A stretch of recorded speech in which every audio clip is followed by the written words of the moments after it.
다 같이 합장하시고 부탄나라 3기를 세 번 함께 합장하도록 하겠습니다. 거룩하신 부처님께 귀의합니다. 평등한 가르침에 귀의합니다. 평화로운 부탄나라에 귀의합니다. 거룩하신 부처님께 귀의합니다. 평등한 가르침에 귀의합니다. 평화로운 부탄나라에 귀의합니다. 거룩하신 부처님께 귀의합니다. 평등한 가르침에 귀의합니다. 평화로운 부탄나라에 귀의합니다. 오늘 부탄나라 울산 법당을 개원하고 본전 서가모니부를 조성하여 공안하는 정화법회를 여러분 본인들과 함께 기도하고 장단합니다. 예로부터 점안 법회라고 하면 점안식이라고 해서 여러 가지 작법을 하게 됩니다. 그런데 그 작법의 의미가 저는 더 중요하다고 생각했고, 또 이 작법은 여러 가지 번거로운 음식들을 행하게 되는데, 오늘 우리 울산법당에서는 그런 잡다한 음식보다는 점안의 의미를 우리 가슴 속에 새기는 그러한 시간으로 점안식을 진행하려고 합니다. 부처님께서는 모든 생명이 원래 한 생명이에요. 그렇기 때문에 모두가 다 동등한 의미와 가치를 지니는 존재라는 것을 깨달았습니다. 그리고 이렇게 우리들이 평등한 존재라는 것을 스스로 인식하고 살아갈 때 자유롭고 평등한 세상이 되는 것입니다. 사실 우리는 모두가 다 이 세상을 살면서 자유롭게 살고 싶고 평화롭게 살고 싶죠. 그런데 마음속에는 차별이 더 있어요. 나는 너보다 더 잘났다. 나는 너보다 못났다. 사실은 그 생각 가지고는 자유로울 수도 없고 평화로울 수도 없는 것입니다. 다른 사람과 내가 다 같이 가치 있고 평등하다고 생각하고 다른 사람을 존중하고 배려할 때 나도 존중받고 배려를 받을 수 있는 것이고, 그 구조 속에서 우리는 자유로울 수가 있는 것입니다. 그럴 때 평등한 것입니다. 또 평화로운 세상이 전개되는 것입니다. 저는 오랫동안 불교를 연구하면서 도대체 부처님이 뭘 가르쳤는가에 대해서 이제 많은 고민을 했었는데, 제가 얻은 결론은 이렇게 평등한 관계, 평등성을 우리가 인식할 때 우리에게 자유롭고 평화로운 세계가 열린다. 그 평등의 근본 가르침이 바로 연기법입니다. 그리고 그 연기법을 세상에 가르치고 그 연기법에 따라서 살아가는 법을 가르치신 분이 부처님입니다. 오늘 우리가 오시는 부처님은 바로 그 연기법을 진실한 자신을 몸으로 하는, 이건 이제 법신이라고 부르는 것이죠. 그런 법신으로서의 부처님을 모시는 것입니다. 아무튼 저희 부탄나라는 이러한 부처님의 가르침을 이 땅에 바르게 실현해야 됩니다 하는 생각을 가지고 설립이 되었습니다. 다행스럽게도 저희 부탄나라의 취지의 뜻을 같이 하는 여러분자들이 전국 각지에서 지금 이제 함께 공부하겠다고 지부를 결성하고 벌써 광주, 서울, 부산, 이번에 울산, 또 어디가 있죠? 대구, 대구는 너무 어디에 빨리 갔다 와야 돼. 치매가 오면 가까운 것부터 잊어먹어요. 대구. 그리고 또 사실은 미국의 샌디에고에 미주 지부를 미국에 계신 분들이 이제 설립해서 하고 있습니다. 아무튼 오늘 개원하는 울산법당도 부탄나라의 취지에 따라서 부처님의 가르침을 바르게 배우고 실천해서 행복한 공동체를 이룩하고자 하는 울산 지역 불자님들의 힘으로 세워졌습니다. 법당의 기원과 불상의 조상의 힘을 도운 여러 불자님들께 깊이 감사드리고 불보살님의 가비가 항상 함께하기를 축원합니다. 불교는 부처님의 가르침을 스스로 배워서 깨닫고 실천하는 종교입니다. 신앙, 우리가 보통 종교하면 신앙이라는 차원에서 무조건 믿고 따르는 종교라고, 이게 이제 종교 속성이라고 알고 있습니다만, 불교는 그런 의미에서 본다면 다른 종교와는 근본이 다릅니다. 무조건 부처님만 따라다니자는 게 아니라 부처님의 가르침을 우리가 받아들여서 자기화시켜서 그걸 자기의 삶으로 만들어내자는 게 부처님의 가르침이기 때문에, 불교는 부처님의 가르침을 추종하는 사람들의 모임이 아니라 바로 부처님의 가르침을 통해서 스스로 주인의 삶을 살아가는 사람들이 모여서 함께 좋은 세상을 만드는 종교다, 이렇게 말할 수가 있겠습니다. 법당은 바로 이러한 부처님의 법을 배우고 닦아서 삶 속에 실현하는 도량입니다. 오늘 개원하는 북다나라 행사라는 의미에서 불복장 작법이라고 하는데, 예배의 도사로서의 대상으로 불상이나 불화, 그러니까 부처님 그 그림도 불복장 의식 속에 들어있습니다. 보면 그림에도 어떻게 복장을 봉안하는가 싶은데, 여러분들이 이제 옛날에 큰 그 탱화나 그림을 보면 얘가 주머니가 달려있어요. 복주머니 같은 게 이제 그 안에 복장을 넣는 겁니다. 그래서 내부나 불화의 모서리에 복장물을 매다는 형식을, 그런 의식을, 다는 의식을 불복장 의식이라고 하는데, 그럼 복장의 기원은 이제 어디에 있는가? 처음 부처님께서 열반하신 뒤에 사리탑을 세웠습니다. 그리고 그 사리탑 안에 부처님은 사리를 봉안했습니다. 그러니까 사리탑은 돌이나 돌로 되어 있지만 돌 안에 이제 사리를 넣음으로 해서 여기에 부처님이 계신다. 그래서 초기에는 사리탑이 부처님을 대신해서 예배의 대상이 됐죠. 그래서 탑에 예배하는 것, 이게 이제 부처님에게 예배하는 것과 같은 의미로 예되었던 것입니다. 이 장엄부들이 이제 불상에 출현하면서 복장물로 발전을 합니다. 그럼 불상은 언제 생겼을까? 사실은 부처님 열반하신 직후에는 불교도들이 부처님에게 예배하는 의식을 불탑을 통해서 했던 것인데, 불상이 출현하니까 불탑보다 훨씬 더 부처님처럼 보이거든.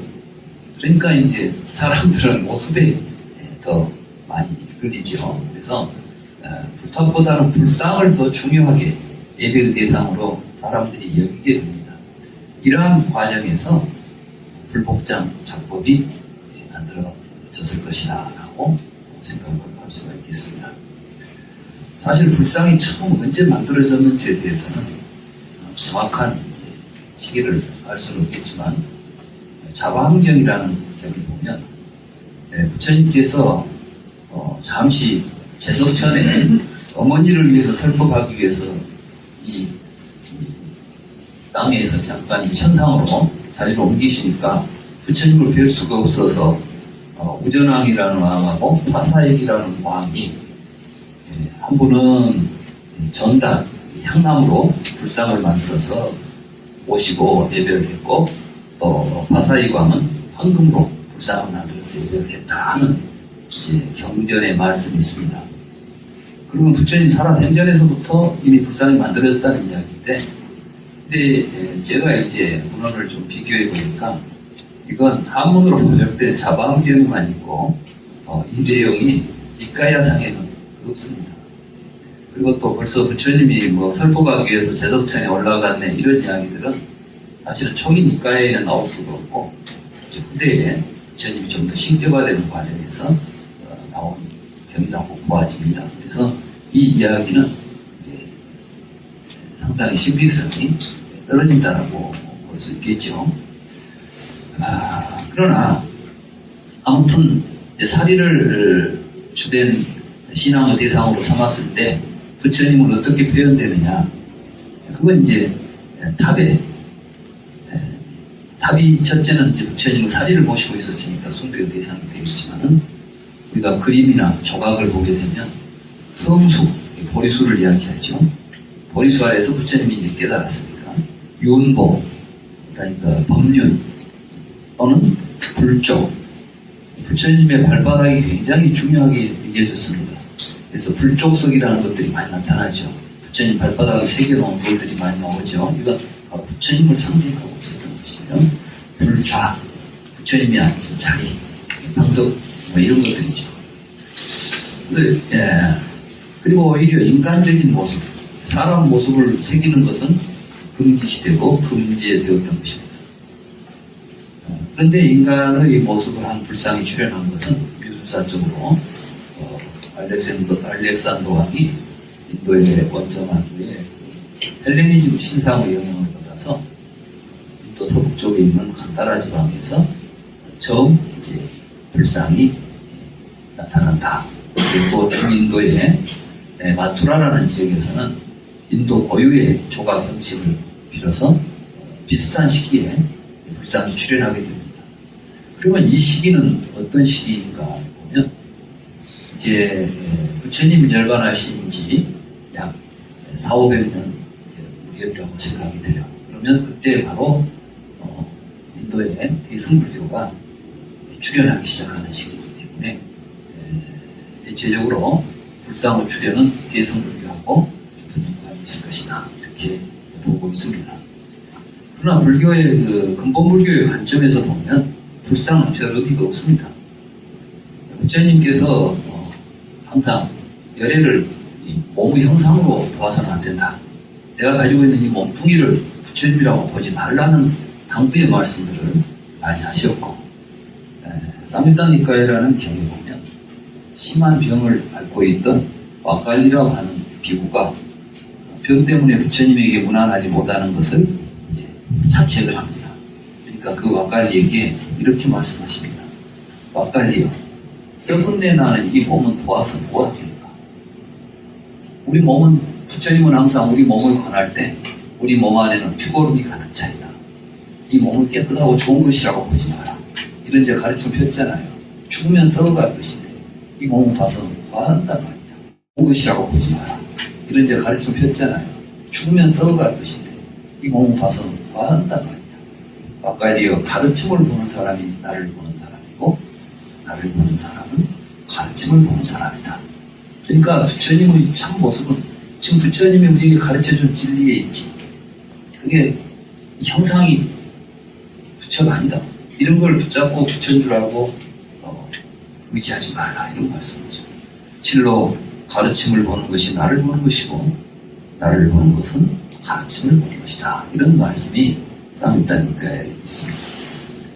부처님 열반하신 뒤 초기에 붓다의 형상은 신앙의 대상에서 제외됐던 데 이러한 이유가 있는 것입니다.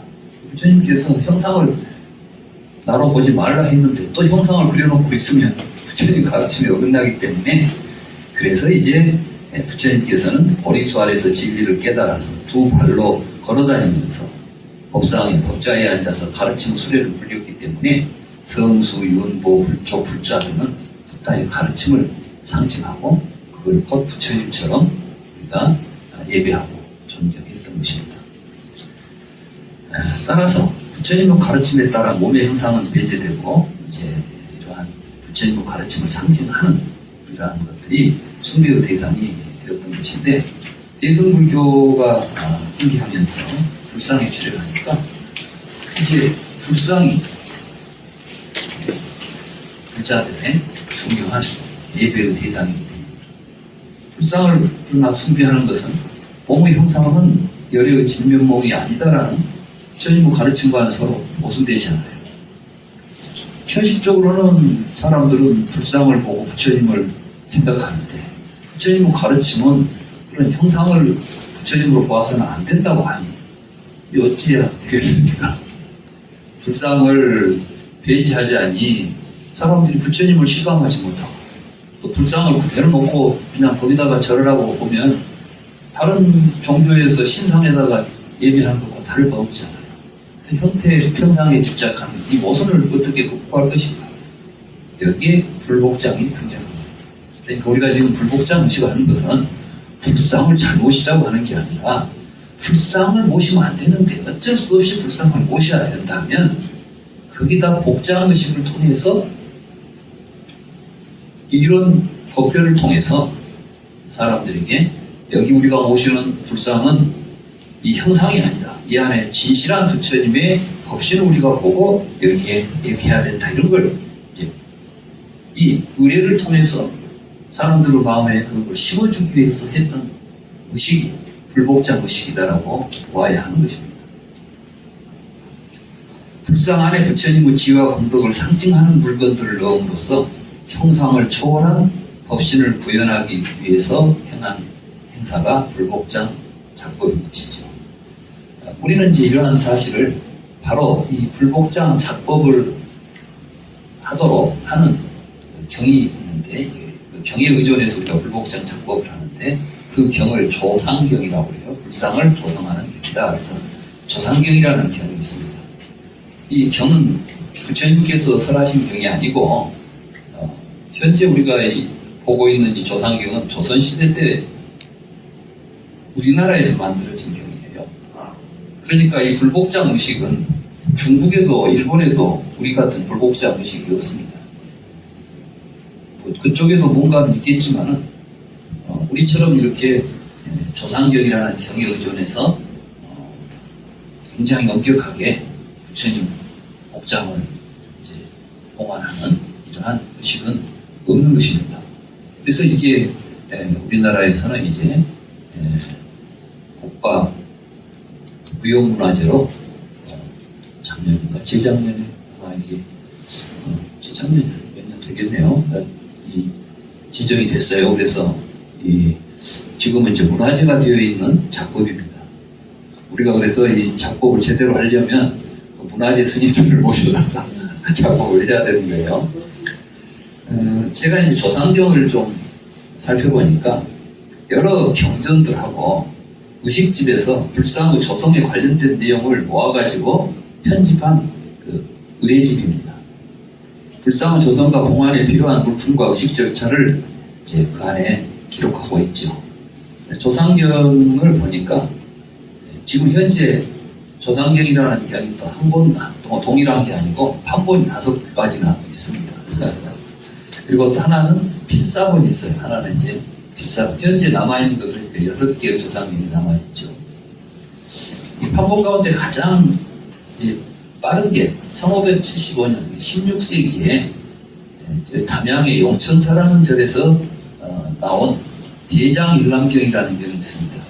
그리고 전라남도 고흥에 있는 파령산에서 1677년 능가사라는 데에서 관상의궤라고 하는 이 관상의궤도 이제 조상경 속에 포함되어 있는 내용이에요. 그러니까 어쩐지 이게 또 이 조상경이 조선시대 때는 주로 저 북쪽보다는 이 남쪽에 쪽 지방에서 훨씬 더 불상을 조성하고 뭐 이런 일들이 더 잘 행해졌던 것이 아닌가 싶기도 하고 1720년에 와서는 화장사본이 이제 등장하는데 이 이름은 또 화엄조상이라는 이름으로 나와요. 그러니까 경 이름 자체가 동일하지도 않고 처음부터 뭐 조상경 한 권이 있어서 그대로 한 게 아니라 그때그때 불상을 조성하기 위해서 이제 그런 법들을 모아가지고 책을 만들게 이렇게 여러 가지가 있다는 얘기죠. 또 1746년에 나온 금룡사본 정리가 되어서 오늘 우리가 복장의식의 기본 의례집으로 사용하고 있지 않을까 이런 생각이 듭니다. 여기 보면 이제 조상경의 내용이 약술, 비유, 대장일람경, 금강아사리, 관상의계, 재불보살, 복장단 의식, 삼십지단석, 불설, 불모, 반야, 바라밀다, 대명 관상의 이런 이제 6가지 문헌들이 순서대로 배치되어 있는데, 뭐 이 내용들은 이제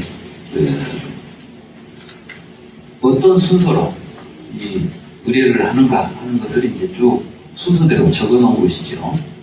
그러면 이 부처님을 봉안하는 이 조상하는 이러한 법도는 도대체 어떤 의미를 지니는가? 이걸 이제 화학지탁이라는 분이 약술비라는 곳에서 이렇게 밝혀놨어요. 불교는 신의 행정의 종교다. 우리가 이제 신 믿고 이해해서 실천 수행하면 누구나 다 부처가 될 수 있다. 이게 이제 불교죠. 우리 불교는 공부하는 게 다 불과, 우리가 또 깨닫기 위해서 공부를 하는데, 깨달으려면은 먼저 깨달으신 분이 우리에게 가르쳐준 가르침에 대한 믿음을 일으키고 그걸 가지고 이해해서 실천해서 그래도 부처가 된다. 이게 불교인데, 바로 이 조상경이 이 구조를 가지고 있다는 거예요. 조상경 전체가. 그래서 이제 그러한 의미를 가지고 신의 행적의 4가지 측면에서 조상경의 내용을 분석하고 있는 것이 이제 지탁이라고 하는 분이 쓴 이런 글이 되겠습니다. 그래서 이제 이분은 그 신의 행적의 4가지 측면으로 쭉 이제 정리한 내용을 보면 여러분들에게 나누어준 그 책의 북쪽을 보면 아래에 보면 대장일남경 경문의 조상품 15칙 가운데 처음 발기 조상인연은 불상 조상법에 전례의 유래가 있음을 밝힌 것이고, 나머지는 모두 조상의 공덕을 믿으면 그 영업이 진실하여 허망하지 않음을 밝혀주는 것이니 이는 불복장 작법에 대한 믿음이다. 그러니까 이제 신에 해당하는 것이고, 불복장 단 의식부터 이 복장단 의식이라는 건 뭐냐면 복장을 하기 위해서 단을 세워요. 단을 세워가지고 거기에서 이제 복장을 하는 거예요.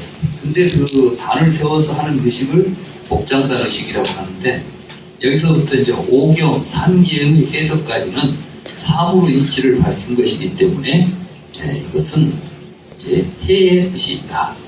복장, 소입 제색의 제색부터 묘길산 대교황경에 그때 미륵보살이 등등 이하의 오병, 오산계, 오금강저 등은 등 수많은 부분은 이치에 의지하여 사무를 이루는 것이 수행이다. 부동존주부터 점안을 마치는 도까지는 이치와 사물이 원룸한 종국의 도를 밝힌 것이 이는 증화다. 조상경이라는 한 경이 이렇게 신의 행정에 처음 신에서 시작해서 마지막에 정에 이르는 인과법을 보여주고 있다. 그러니까 다른 말로 하면 우리가 지금 이 조상을 하는 이유는 뭐냐면 이러한 믿음을 통해서 부처님의 가르침에 대한 믿음을 통해서 이해하고 실천해서 불가를 이루자는 의미를 가지고 이 의식을 행하는 것이다 라는 것을 이렇게 표현하고 있다고 할 수 있겠습니다. 여기서 우리에게 아주 이 의식에서 주목을 우리가 할 만한 게 바로 15칙이라고 하는 이 칙은 본래 선가에서 선불교에서 공안을 말하는 거예요. 그러니까 이제 이 불상을 보시는 때 15가지 그 준칙에 어긋나서는 안 된다는 이야기죠. 이걸 이제 세워가지고 불복장 의식을 하도록 되어 있습니다. 그래서 이제 이 대장일남경이라는 경은 이 조상품의 내용을 12개로 나누어, 15개로 나누어가지고 칙으로 이제 명명을 해놨습니다. 본래 칙은 선종에서 사용하는 말인데, 옛 사람이 확인을 깨닫도록 이제 내준 문제가 칙이죠. 그래서 이걸 보고 공안이라고도 하고 화두라고도 하는 것입니다. 이제 차제 우리가 공안, 화두, 요즘은 공안, 화두가 너무 이제 신비화돼가지고 그것만 깨치면 다 부처가 된다. 이런 이야기를 하죠. 근데 우리가 이제 여기 나오는 공안도 그 중에 하나예요. 그 중에 이제 여기 몇 가지 공안이 나오는데, 오늘 우리가 이런 걸 살펴보면 공안의 의미가 무엇인지를 좀 더 명확하게 알고, 가나선이 어떻게 하는 수행인지도 좀 알 거예요. 아무튼, 이런 걸 이제 화두라고도 하고, 공안이라고도 하고, 고칙이라고도 하는 것인데, 바로 이 조상품에서는 15가지 칙을, 고칙을 표방하면서, 이제, 그 가운데 제6번째, 제6칙이 뭐였냐면, 진영은 격에인데 사람은 어디에 있는가? 황벽이 이름을 부르니 그것과 같다라고 하는 제6칙이 있고, 제7칙은 목표를 불사르고 가책을 당하였다. 애초에 다리가 없다면 거리낄 것이 무엇인가? 라고 하는 제7칙. 제15칙, 무공타부 모양을 분명히 들어보였건만 현관을 뚫지 못하여 지나가지 못하였다라는 이것은 선가의 고칙, 옛날 공안들이죠. 갑자기 부처님 그 조상을 하는 가운데 이런 공안들을 막 내걸어가지고 법문을 하도록 계획한 말씀이죠. 조상경이 이러한 내용들을 보면 또 선종의 영향도 받았다. 그러니까 지금 우리가 하고 있는 불법자 의식에는 한국 불교가 선불교를 표방했기 때문에 선가의 입장에서 불상을 보는 시각 이런 것들을 또 여기에 담고 있다 이렇게 볼 수가 있습니다. 그래서 선종의 불상관을 가지고 불상을 조상하려고 했다는 걸 알 수가 있겠죠. 그래서 이제 오늘 좀 우리가 중요하게 생각할 부분은 이 조상경이 보여주는 구조와 사상이라고 할 수가 있겠습니다. 숭배의 대상으로서의 불상은 붓다의 몸의 형상이 아닙니다. 우리가 지금 이 앞에 모셔놓은 불상은 부처님의 몸의 형상이지만 실제로 우리가 이 불상을 보더라도 우리가 거기에 대해서 가져야 될 부처님에 대한 모습은 이 형태가 아니라 그럼 뭐냐? 대장인남경은 조상품 6칙과 7칙, 9칙, 15칙을 통해서 이 점을 강조하죠. 6칙은 아까 이야기했듯이 배유라는 사람이 이제 등장하는데 전등록이라는 책에 나오는 당나라 제상 배유라는 사람이 황벽 희운선사하고 나눴던 고사에서 비롯된 화두입니다. 상국이라는 것은 이제 제상이죠. 그 나라의 제상인 배유라는 사람이 절에 가서 향을 하루 후에 벽을 보고 나서 물었습니다. 진영은 볼 수 있는데 옷은 어디 있습니까? 그러니까 이렇게 조사전에 들어가서 여러 역대 조사들 그림을 쓱 보면서 이제 스님들한테 한마디 한 거예요. 법담을 나누는 거죠. 아, 여기 스님 모습은 여기 있는데 모습만 있지 스님이 없군요. 이렇게 이제 분들 그러니까 그 스님들이 대답을 못하지. 그때 이제 이 배유라는 사람이 이곳에는 참선하는 스님 없습니까? 그러니까 희운이라는 분이 한 분 계십니다. 이제 이분이 이제 황벽 계십니다. 이제 이분이 이제 황벽 선사죠. 정해가지고 이제 서로 또 그렇게 말하니까 그 배유라는 사람이 아까 말한 대로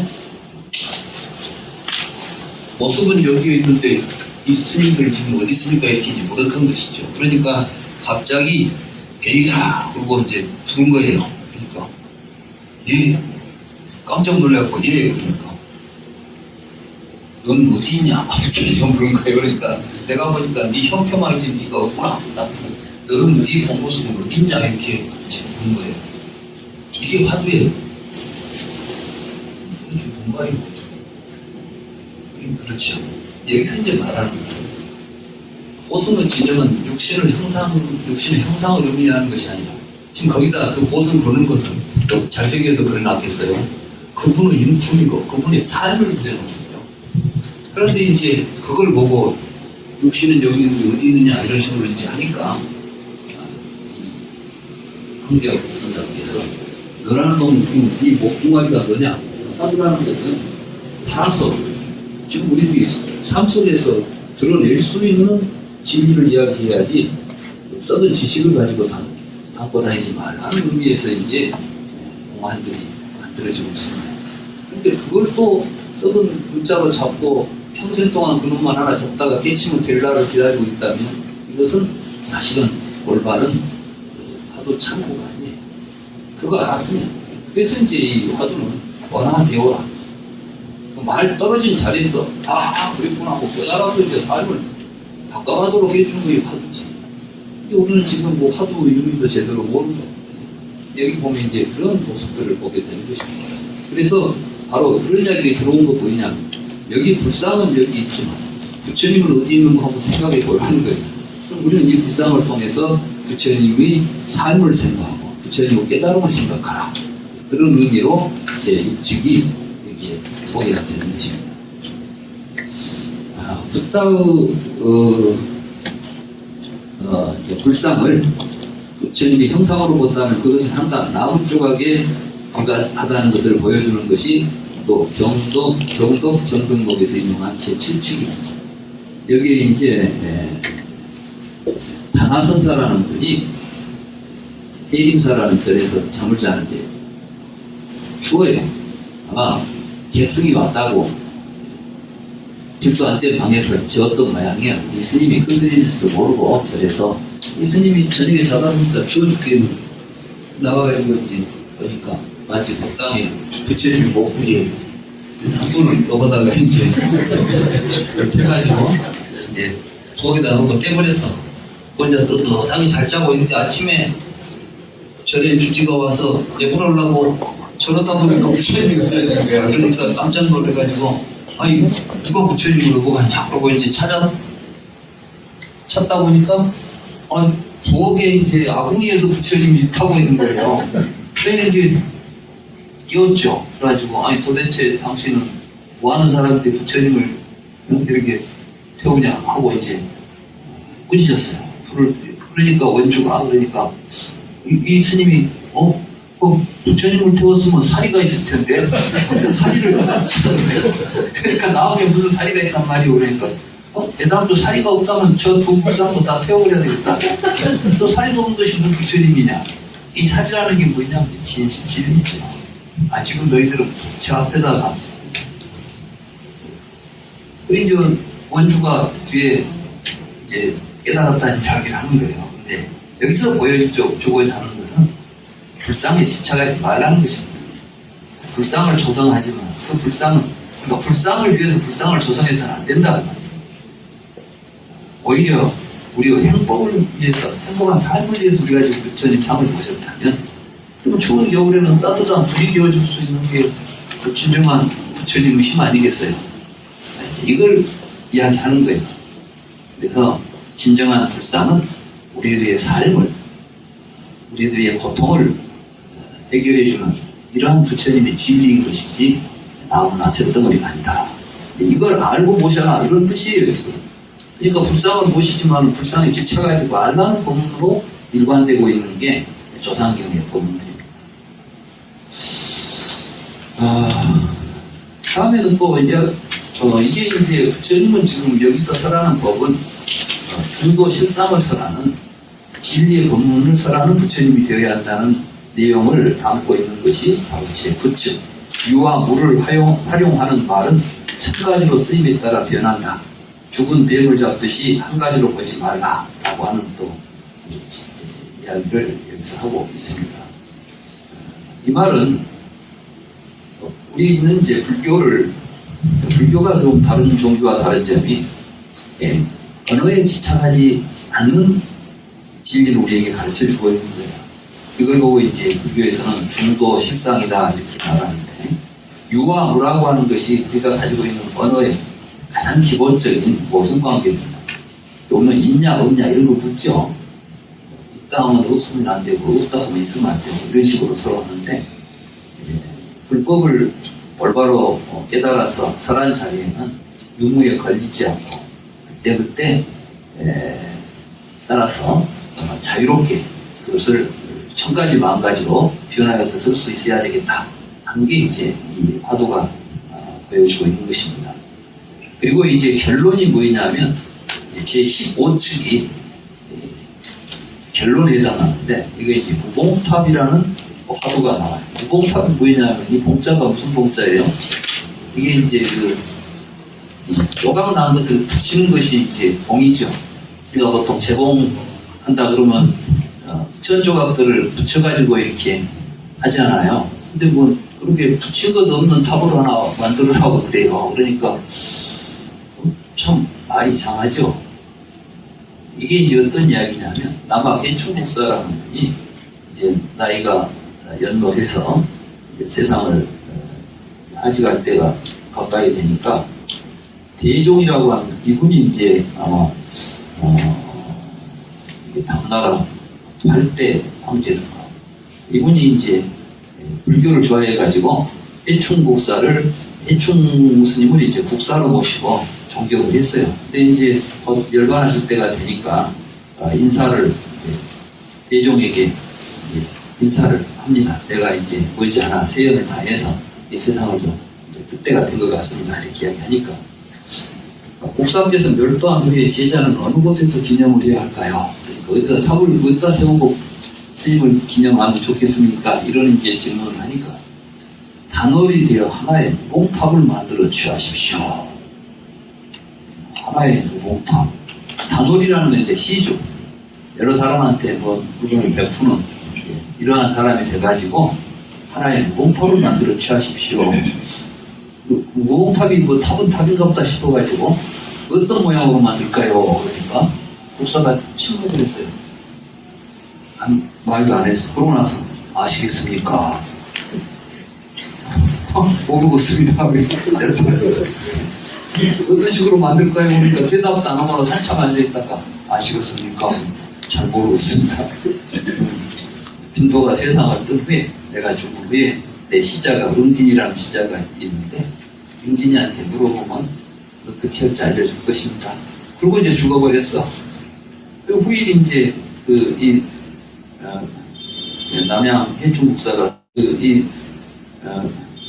남양 해충국사가 돌아가신 뒤에 응진이를 이제 불러가지고 물어봤어요. 국사께서 돌아가실 때 이런 말을 했는데 무슨 뜻이냐? 똑같이 침묵하고 있다가 성삼께서는 아시겠습니까? 알지 못하겠습니다. 그때 이제 응진이 개성을 껐다는 거예요. 상수의 남쪽, 호수의 북쪽, 그 사이에 황금이 가득 찬 나라. 무용수 아래는 같은 배가 모여있고 유리지연 위에는 많은 사람이 없네. 알아들었습니까?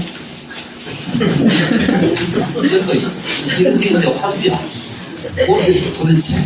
근데 사실은 이제 이게 어찌 보면 좀 재밌는 말인데 이 무봉탑이라는 것은 우리는 뭘 서로 갈라놓고 이것저것 서로 이렇게 분별해 놓고 또 그 일이 또 붙이고 이렇게 이런단 말이죠. 그런데 그러지 말고 이게 이제 무봉탑이라는 것은 분별이 없는 일진 법계를 의미해요. 그러니까 무봉탑을 세우라고 말은 이제는 이 세상에 뭐 이건 국사의 탑이다 보다는 그러지 말고 온 세상 사람들이 다 나처럼 이제 왕이니까 황제니까 이 세상의 모든 존재를 분별 없이 다 훌륭한 시주가 돼가지고 그 사람들을 위해서 많은 걸 베풀어 주십시오. 나 죽었다고 내 탑 하나 세워가지고 나한테 저러는 게 무슨 의미가 있겠어? 당신이 국왕으로서 나한테 법을 제대로 배웠다면 당신 백성들을 차별 없이 한 무봉탑이라고 생각하고 차별 없이 한 마음으로 나를 보듯이 그분들에게 잘 베풀어주는 것이 나를 공경하는 것이다. 이런 뜻이겠죠. 분별 없이 널리 베풀어서 일진 법계를 취하라는 의미로 그러니까 이제 뭐라 하니까 분별을 떠난 자리를 이야기해 준 거예요. 이미 말이 들어가면 다 분별이 되잖아. 말이라는 게 다 이거 갈라내는 거거든. 그러니까 이제 말 없이 턱 이게 무봉탑이야. 이제 보여준 거야. 침묵으로. 알아들 수가 있네. 다시 이제 물었어 응진이. 응진이는 또 이제 똑같은 짓을 해요. 또 못 알아들어. 그런 문제니까 좀 이제 알아듣기 쉽게 한 거예요. 상수는 뭐냐면 동정호의 남쪽에서 동정으로 흘러오는 강 이름이 상수랍니다. 그리고 이제 호수의 호수는 동정호죠. 중국에서 제일 큰 그 호수가 있잖아요. 저도 뭐 가보지는 않았습니다만 동정호라는 호수가 있는데 그 동정호에 이제 상수가 흘러 들어오고 남쪽에서는 상수가 들러오고 북쪽에는 이제 상수의 북쪽 그러니까 그만 동정호를 중심으로 해서 남북으로 모든 세상이지요. 중국은 중국 땅덩어리 전부를 의미하는 거예요. 그래서 여기에 차별 없는 평등한 세상, 가까운 사람, 먼 사람이 없는 풍요로운 세상을 당신이 왕이 됐으니까 만들어가는 것. 이것이 무공탑을 세워서 크게 운영하는 것이다. 이런 뜻으로 이제 이야기를 한 겁니다. 이 말은 근데 이런 이야기가 왜 갑자기 불경 조성하는데 나오냐? 우리가 이제 부처님을 모시는 것은 온 세상 사람들이 다 한 일진법계가 돼가지고 그 안에서 모두 행복하고 풍요로운 세상을 만들기 위해서 지금 이 부처님 모셔놨지. 여기 한 부처님한테만 우리가 불공 올리고 복 빌고 하는 게 진정한 불상 조성이 아니다 하는 의미를 이런 이제 측을 이야기해가지고 불상의 의미를 드러내고 있다고 할 수가 있겠습니다. 그러니까 이 조상경에서 말하는 불상은 붓다의 형상이 아니라 차별이 없고 가까운 사람, 먼 사람이 없는 평등한 세상. 한마디로 모두 한 통속이 되어가는 이 일진 법계에서 풍요롭게 살아가기를 영원하는 붓다의 마음을 지금 이 불상은 표상하고 있다. 불복장 의식을 통해서 이 붓다의 이러한 마음을 불상 안에 우리가 지금 봉안한다. 이런 의미로 복장 의식이 생겨졌던 것입니다. 그래서 저는 오늘 이 자리에서 이러한 의미들을 담아서 부처님을 모셨고 이 모신 부처님은 앞에 있는 그 불상이 아니라 사실은 이번에 이 정한식을 통해서 여러분들의 마음속에 부처님의 이 정신을 우리가 모두 받아들여야 되겠다. 그래서 이제 자석불에다가 모두 점안을 하세요. 여러분 자신을 부처님에게 오늘 이 복장 의식에서 나왔던 이 마음을 여러분 자신에게 이제 점안을 하시라고. 의식은 밖에 있는 부처님 모시고 하지만 여러분 스스로는 자신의 마음속에 부처님을 모시고 이제 나는 부처님을 모신 몸이다. 부처님을 모신 몸이니까 뭐예요? 불신이지. 그러니까 내가 이제 부처님이다. 이런 이제 생각을 갖도록 지금 봉안 의식을 하는 겁니다. 혹 어떤 분은 뭐 부처님 봉안한다고 해서 와서 보니까 이 교수는 아무것도 안 하고 방문만 하고 말아버린다. 이게 무슨 점안의식이냐 생각할 수도 있어요. 그런데 아무리 거창한 점안의식을 해도 거기 앉아있는 사람들이 뭔 생각을 하는지도 모르고 앉아있다 일어나서 간다면 그게 무슨 공덕이 되겠습니까? 저는 그래서 이제 조상경에서 말하고자 하는 조상의 부처님 조성에서 복장을 모시는 그 뜻을 우리들이 바르게 이해하고 마음에 새기면 그게 진정한 복장 의식이 되겠다 싶어서 제가 법문으로 대신하려고 했던 것입니다. 시간은 이제 이걸 계속 읽고 있기는 그렇고 일부러 제가 책으로 만들었어요. 책으로 만든 것은 봉안도 하겠지만 여러분들이 이제 좀 가지고 가서 차분하게 읽어보고 또 읽어보고 이거 볼 때마다 옥산법당에서 했던 점안식 생각하면서 점안이 이런 뜻이 있었구나. 제가 중요한 대강은 이야기했어요. 자세한 내용은 이 안에 다 들었으니까 여러분들께서 차분하게 또 살펴보시기로 하고 오늘 점안 법회는 이것으로 마치도록 합니다. 아무튼 이제 마지막 뒤에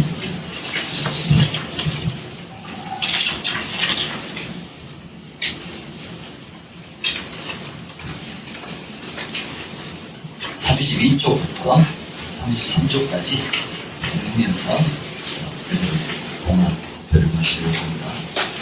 붓다의 가르침은 육신의 형상에 집착하지 말라는 것입니다. 열애의 육신조차도 썩은 냄새나는 더러운 것일 뿐이라는 더러운 것일 뿐 열애의 실상이 아닙니다.